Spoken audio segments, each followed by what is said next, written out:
Ako po, Michael. Ito po yung drawing ko. Bali po, ito po ay i-drawing ko po to.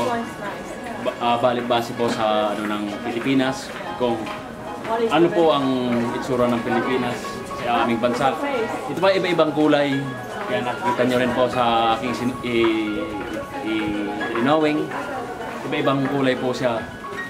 Means marami po siyang mga likas na yaman na nakuha sa Pilipinas, lalong-lalo na po dito sa aming bansa, sa Pilipinas, dahil ito po ay napapalibutan po lahat ng dagat. Maliit lang po ang bansa namin sa Pilipinas, pero marami pong nakukuhang mga mineral po sa Pilipinas. Kaya po ako po nagpapasalamat dito na appreciate po yung drawing ko at nailagay po dito sa wall. Maraming salamat po ulit.